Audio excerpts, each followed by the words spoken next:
નમસ્કાર મિત્રો, દેશના નાગરિક તરીકે આપણી ફરજ છે કે જ્યારે પણ ચૂંટણી હોય ત્યારે આપણો કિંમતી મત આપીએ.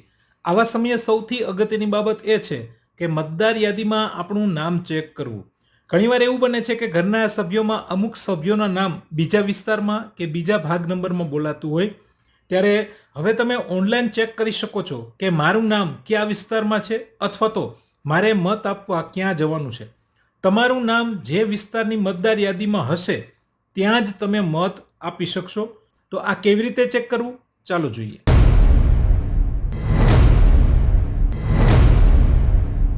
તો સૌથી પહેલા ગૂગલમાં જઈને સર્ચ કરો NVSP. આટલું લખી સર્ચ કરતાની સાથે પહેલી જ લિંક આવી રીતે જોવા મળશે, જેના ઉપર ટચ કરો. ત્યાર પછી થોડો સમય રાહ જોશો એટલે આવી રીતે ડેશબોર્ડ આવશે. ઇલેક્શન કમિશનની નવી વેબસાઇટ છે, જેના ઉપર સીધું ડાયરેક્ટ એ પેજ ખુલી જશે.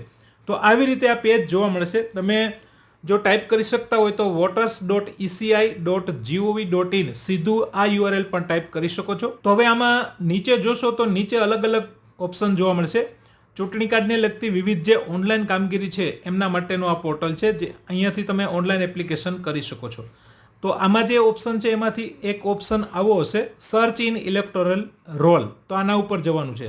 ત્યાર પછી જે પેજ આવે છે એમાં 3 રીતે આપણે આપણું નામ ચેક કરી શકીએ છીએ. સૌથી પહેલા એપિક ચૂંટણી કાર્ડના નંબરની મદદથી ચેક કરી શકીએ. ત્યાર પછી બીજા નંબરનો ઓપ્શન છે, એમાં આપણે આપણી વિગત ફિલઅપ કરીને ચેક કરી શકીએ. અને ત્રીજા નંબરનો ઓપ્શન છે મોબાઈલ નંબરની મદદથી. તો આપણે સૌથી ઇઝી રહે સર્ચ બાય એપિક. તો આ પહેલા નંબરનું ઓપ્શન છે એ ઓલરેડી ડિફોલ્ટ ટિક કરેલું જ હશે. એમાં નીચે જે ઓપ્શન છે એમાં સૌથી પહેલા સિલેક્ટ લેંગ્વેજ, તો અહીંયા ગુજરાતી સિલેક્ટ કરીએ. ત્યાર પછી યોર એપિક નંબર, તો અહીંયા આપણે ચૂંટણી કાર્ડ નંબર લખવાના છે. યોર સ્ટેટમાંથી ગુજરાત સિલેક્ટ કરવાનું છે. અહીંયા જે કેપ્ચા કોડ દેખાય છે એ અહીંયા લખવાના છે અને સર્ચ ઉપર ટિક કરો. સર્ચ આપતાની સાથે થોડી વાર પ્રોસેસ થશે, રાહ જોવી. ત્યાર પછી સર્ચ રિઝલ્ટ આવી રીતે પેજ આવશે, જેમાં તમે નીચે જોશો તો આવી રીતે ચૂંટણી કાર્ડ નંબર હશે અને બાજુમાં તમારું પૂરું નામ લખ્યું છે.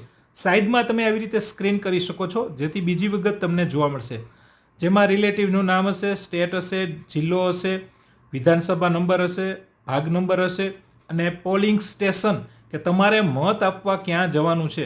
અને છેલ્લે તમારો સિરિયલ નંબર, મતદાર યાદીમાં કેટલામાં ક્રમે તમારું નામ છે એ અહીંયા જોવા મળશે.